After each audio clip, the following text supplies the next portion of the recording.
La noche de Todos los Santos, me propuso don Alonso de Alcudiel, el primogénito de los condes de Borges, ir a Soria, para presenciar la ceremonia de las ánimas, que según dicen, tiene lugar en el monte, que lleva ese nombre. Yo, debo confesarlo, ya estaba un poco cansado de sus cacerías monótonas. Así que acepté la invitación con cierto entusiasmo. Nos dirigimos al monte a caballo, y mientras avanzábamos, Alonso comenzó a contarme la leyenda del lugar. Me explicó que aquel monte perteneció en su día a los templarios, guerreros y religiosos a la vez. Cuando el rey de Castilla los expulsó, la ciudad de Soria entregó el monte a los nobles de la ciudad, quienes lo usaron como coto de caza. Esto, por supuesto, desató un conflicto terrible. Los templarios, desde su convento, al otro lado del río, veían cómo los nobles cazaban en sus antiguas tierras, y la tensión creció, hasta que un día estalló la violencia. Nobles y templarios se enfrentaron en una batalla sangrienta, en el mismo monte, una masacre tan brutal que el rey tuvo que intervenir. El monte fue declarado abandonado, y los cuerpos de los combatientes fueron enterrados allí mismo, en una capilla en ruinas. Desde entonces, la leyenda cuenta que en la noche de difuntos, los espíritus de los guerreros se levantan y persiguen a las bestias del bosque, en una cacería espectral, y que cualquier mortal que se atreva a pisar el monte esa noche, pagará con su vida. Mientras Alonso terminaba su relato, llegamos a las murallas de Soria, justo cuando la campana de la iglesia daba el toque de oración. La ciudad estaba llena de gente que regresaba a sus hogares, apresurándose a encerrarse. Las viejas cerraban sus puertas con llave.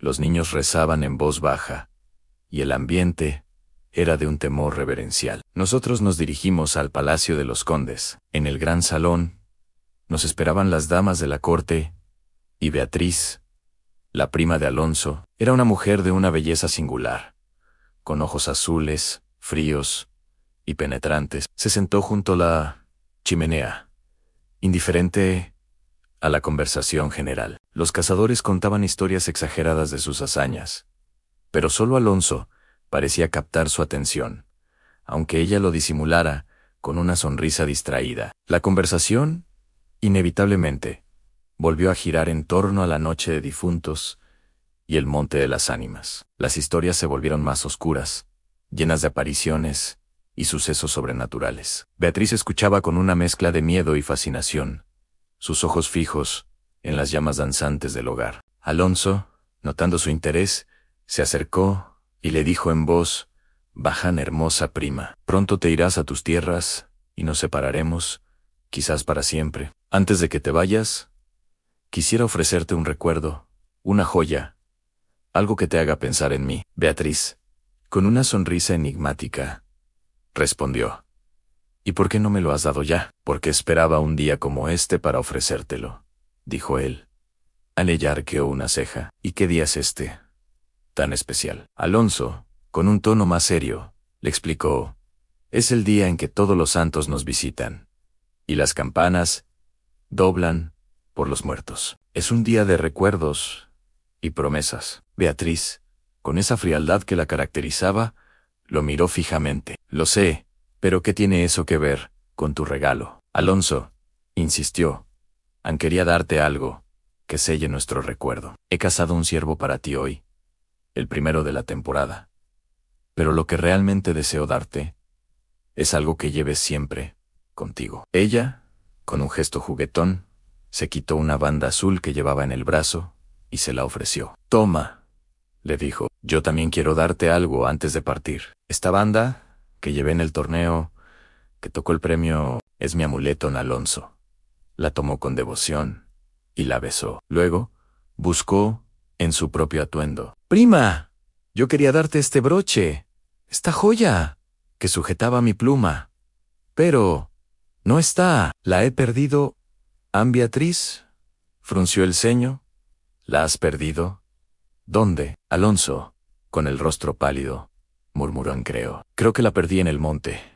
¿En el monte de las ánimas? Exclamó ella, con una mezcla de incredulidad y un destello malicioso en sus ojos. Sí, respondió él, en el monte de las ánimas. La perdí al principio de la cacería, cuando aún era de día. El silencio se apoderó de la habitación. Todos los presentes se miraron, sabiendo lo que significaba ir al monte esa noche. Beatriz, sin embargo, rompió el silencio con una risa contenida.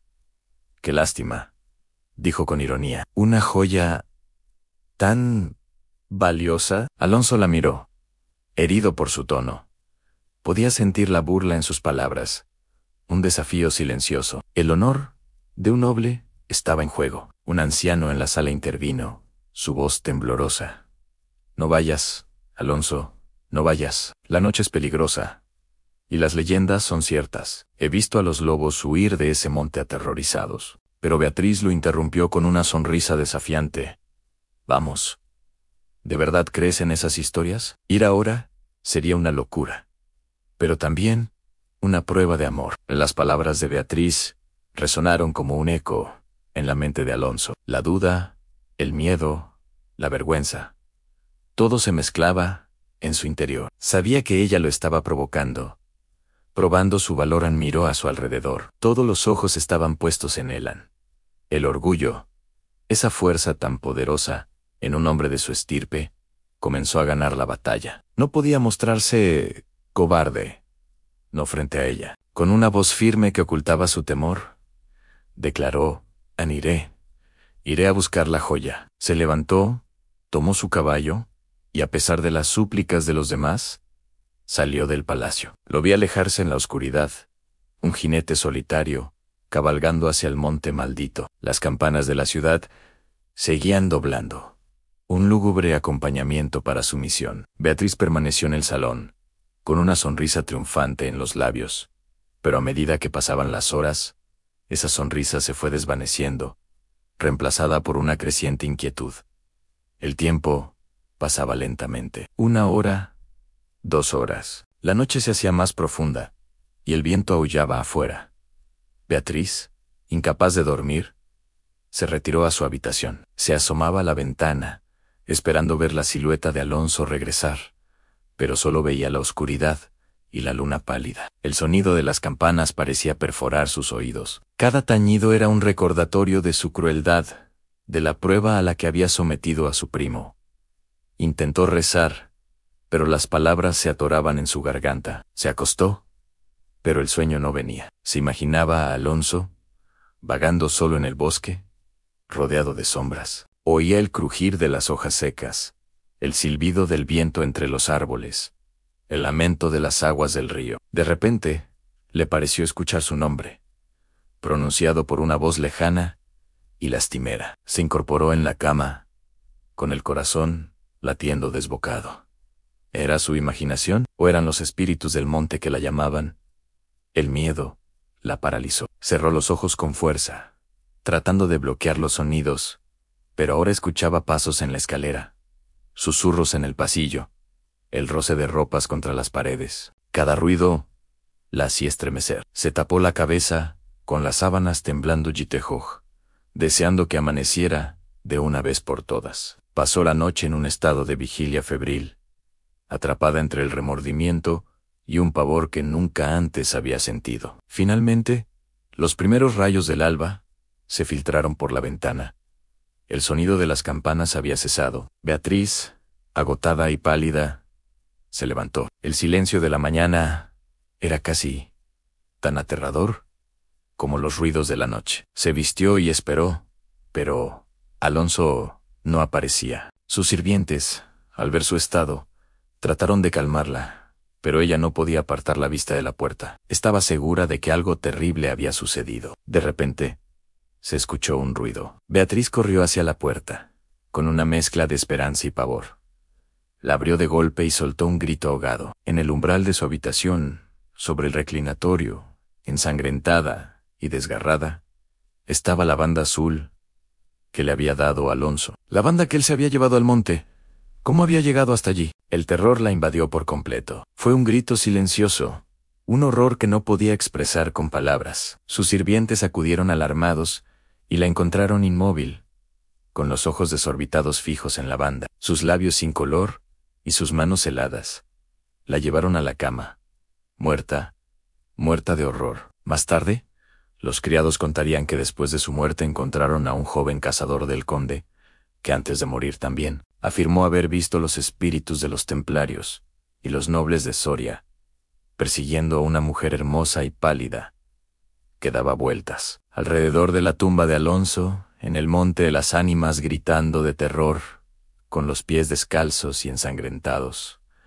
Comparte tu reflexión y debatamos sin censura. Suscríbete a Audiolibros Prohibidos. Y para más obras que nunca escucharás en otro lado.